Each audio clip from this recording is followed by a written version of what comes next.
It was just a week or so ago that I was really excited to share with you my new Atari 5200 trackball controller, this amazing beast that I acquired from a GenXGrownUp viewer. And the addition of this cool trackball has done a lot to expand my burgeoning 5200 collection. Now, I said in that video, I even noted when I opened the box, hey, I thought the trackball was supposed to be white, but it's yellow. All right, it's a yellow ball. Huh.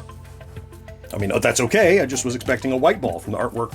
Well, thanks to so many viewers who let me know, yeah, it was white, it yellows over time because it's just a standard cue ball that you would play pool with. Well, I'm looking for a little restoration. I wanted to get my trackball closer to the way it was when it originally shipped, so I'm gonna replace it with a new white cue ball right after this. This video brought to you in part by Tommy and the Order of Cosmic Champions. This exciting and heartwarming coming-of-age Gen X novel is available now. Check the link for more info.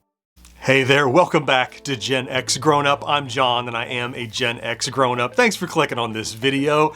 Yeah, so my new trackball, love it, love it, love it. Plays great, man. Centipede and Missile Command especially are great on that. You can see that if you want to go back and look at that older video.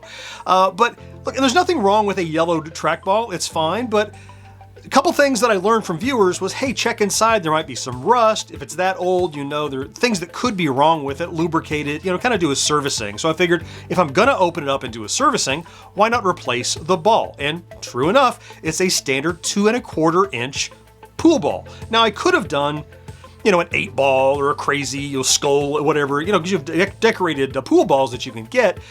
But for the same reason, I don't want to try to replace that button with a different button. I don't want to change the 5200 trackball. What I really want is just to make sure that, look, I'm going to own it for a small period of time until I'm not here anymore. Like I'm not selling it, but somebody will sell it when I'm gone, right? But I don't want to change it or modify it. I just want to restore it. So I think of this not so much as swapping out the ball for a different ball, but restoring the original trackball device the way it would have been when you got it new. So let's get to the table, do a little trackball surgery, I guess you'd call it. Among the things I have learned doing a little reading and research about this trackball in general, and I guess cue balls in particular, which I also understand this is that actually turning yellow is a sign that it is quality.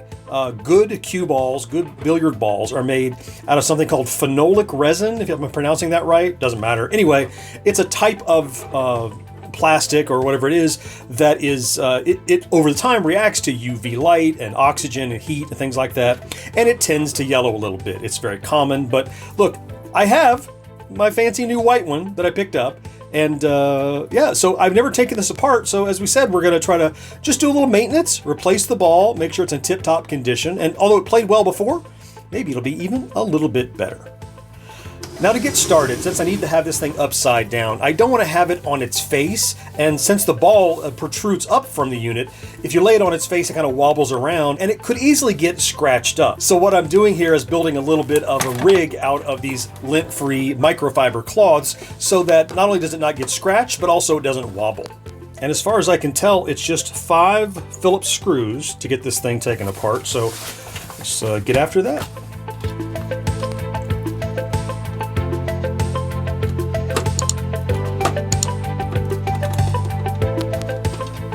All right, well, I got the 5 screws out. Let's see if that's, in fact, everything. Oh yeah, it's lifting right out. Look at that. Okay, now to be careful, there are, of course, some components wired top and bottom, so let's just carefully... Oh yeah, I should have put that right side up to take it apart. Now it's a mess. All right, let's fix that. Note to self, open it right side up. But I think I can just, yeah, I'll just lay that back and not worry about detaching it. And yeah, you can see, so this mechanism came apart because I had it upside down. So here's, this guy goes here. Oh, these little bearings. It's all in pretty good shape, actually. All right, right side up and no longer falling apart. So let's get the ball out. So it just sits on these 3 points. And you can see, oh, first, let's test fit the ball, shall we? Let's just make sure our hypothesis is correct. Perfect. Yeah, that's going to work great. Okay, so The things we want to look at then, we want to see everything operates off of these 3 axes. So you have these 2 rollers that have like an optical sensor down here. You have a roller here and a roller here. And they should spin freely. These are not bad. And then you have this guy that also should spin freely. And I can see already he's got a little bit of dirt and dust in there. So I want to clean these up. We're going to add a little oil to them before we replace that ball. So here's this assembly. It's just 2 little bearings on either end of a shaft that sit in a little cradle there. And then this sensor goes inside of the optical reader. Pretty sure it's an optical reader. And it's looking for changes in light and dark and seeing the spin and how fast it's spinning and what direction.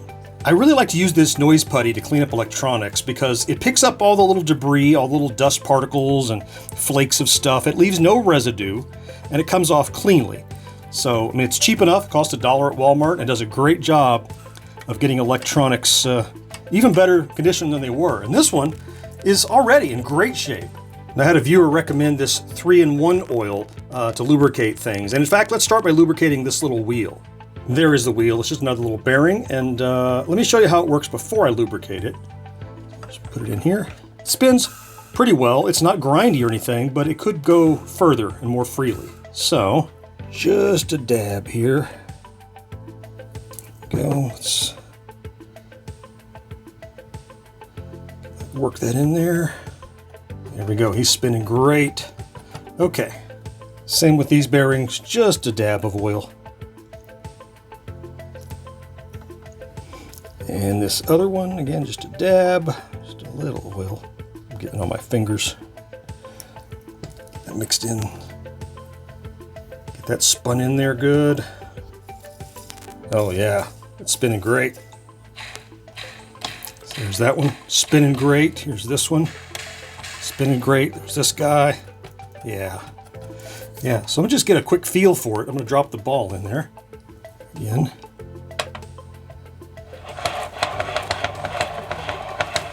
Yeah, so you can see the mechanism as it turns. Yep, rolls this way, rolls that way. Okay, now we have learned, put it back together right side up, and then flip it over to put the screws in, so it goes right there. Oh, look at that, perfectly. All right, is it? There's our trackball. Oh, wow. Okay, let's flip it back over and reassemble.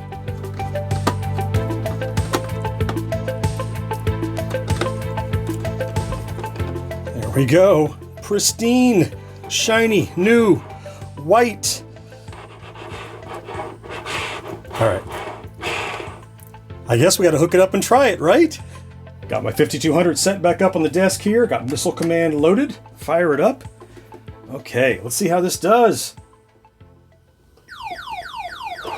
Oh, it's good as it ever was. Maybe better. I mean, it's just so fluid. It's the only way to play missile command. Oh boy, look at that. Oh man. Look, it was already great. This was just a preventative maintenance, Restoration, a little bit of nicety. Look, I was already really happy with this trackball, and now, somehow, I'm even happier. It's just, it's gonna last a good long while. Every time I plug it in now, I know that I've taken a look at the internals, I know that it's in good shape, I know it's been well lubricated, and I know I'm gonna have a great time playing Missile Command. Better than ever. Look, you saw even in the first video how great the outside of this looks. Now we've opened it up, we know how great the inside looks. And for many commenters, I was of course concerned because I had heard that, hey, these trackballs are prone to get in a little rust inside, any moisture and that kind of thing. Nothing here. I mean, other than dust and needing a little lubrication and changing out that ball, I have zero complaints about this amazing trackball, and now mine is even better shape than it used to be. The only outstanding problem is what do I do with a yellowed 40-year-old cue ball? eBay? I don't know.